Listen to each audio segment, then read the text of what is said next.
Thank you for watching Scary Bear Attacks. If you like this episode, please remember to hit the like button and leave a comment or two, then subscribe and click on the bell to receive notifications of whenever we release new videos. Also, please remember to share them to your social media. Welcome back to Scary Bear Attacks. Today's episode takes us to Poison Bay on Chichagof Island in southeast Alaska. The ABC Islands, as they are referred to by locals, are Afognak, Baranof and Chichagof Islands, and they make up a closely positioned island group. The plants of the Chichagof Island range from pine and fir trees to alder, willow, blueberry, and devil's club, amongst many others. This area is a typical temperate rainforest with nearly 50 inches of rainfall per year and average January temperatures of 29 degrees Fahrenheit. Off the shore, you may observe sea lions, sea otters, and seals. On land, you might see sitka blacktail deer, brown bear, and an abundance of small fur-bearing animals. The brown bears on this island are a very unique population, as scientists have proven them to be more closely related to polar bears than any other brown bear group. This may explain their proclivity to hunt humans. Thomas Puerta was a tree thinner with a forestry service. His responsibilities were to go through a previously logged area and thin out the trees that were growing back to allow for better growth and less competition.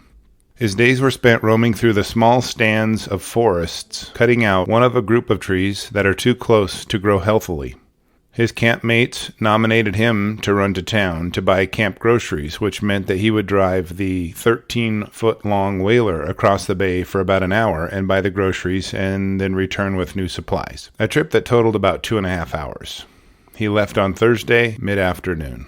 Thomas made it to the store safely and purchased the needed groceries. He loaded them in the skiff and headed back across the flat waters back to Peril Strait.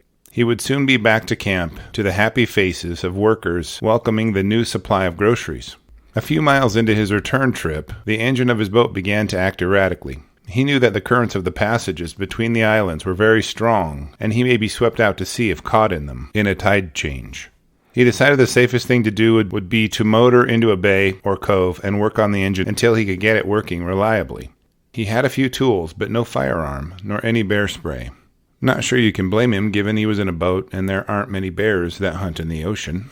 His boat sputtered its way into Poison Cove on southern Chichagof Island, which, on top of its curious name, is a very round-shaped cove. A cove is defined as a small, sheltered bay, so it is easy to understand the protection Thomas was hoping for once he arrived.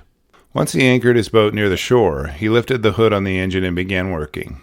He worked on it for a while and decided it was getting chilly and would need to start up a fire to help signal rescuers and keep warm. He gathered firewood from the area and piled it up and started a campfire. He took some of the groceries out and had a meal and worked on the engine while he waited for a passing boat or someone to notice he was missing to find him. Now Thomas left Peril Strait on Thursday toward mid-afternoon, and it was now midday the following Sunday. His campmates reported him missing and authorities were notified. On October 14th, a group of people who were passing by Poison Cove noticed an unoccupied skiff beached on the shore and sailed toward it to investigate. They looked along the shore and saw no one and decided to anchor and go ashore. As they approached the skiff, they could see a fire had been made on the beach, but was out now. Some food was near the fire, as if someone had been preparing a small meal while sitting by the fire. Then they noticed a strange disruption in the plants just a few feet away in the grass. There were signs of a struggle, with plants and soil torn up and disturbed, and an obvious trail where it looked as if something had been dragged back into the brush. They slowly investigated the drag trail, but a few yards into the bush, they were confronted by a large sow brown bear and 2 of her yearling cubs. The bears were behaving aggressively toward the group, so the group ran back to the beach and boarded their boat to radio authorities. The authorities responded to Poison Cove and retraced the route the group from the boat had used. They looked the camp on the beach over and made their way up to the drag trail a short distance and found the disturbed soil and plant life, as well as some of Thomas's clothing, a little further back. About 50 yards from the beach, they found the partially consumed remains of Thomas.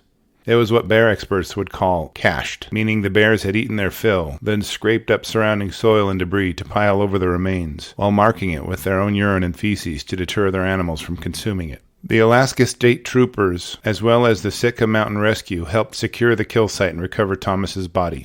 His head and parts of his body were significantly consumed, so identification of his remains was initially completed using identification documents on his person. His body was taken to the Alaska State Coroner's Office for an official statement regarding his cause of death. Evidence was gathered from the scene as well for examination in order to find the right bears involved. On the following day, authorities found one of the year-old cubs involved in the incident and shot and killed it. They tried to shoot the sow as well, but they could not get a good shot. The bear's body was removed for a necropsy to see if they could connect it to Thomas's death. No further evidence could be found regarding the fate of the sow and her remaining yearling cub. Authorities are very concerned because once a bear has killed and consumed a person, the odds of the bear repeating an attack on a human rise substantially. The cub could live another 25 years, and that may put several people in jeopardy. There are currently estimated to be 4,155 brown bears on Chichagof Island, with approximately 2,000 square miles of land. That is just about 2 bears for every square mile. This makes the island the most concentrated population of bears on Earth.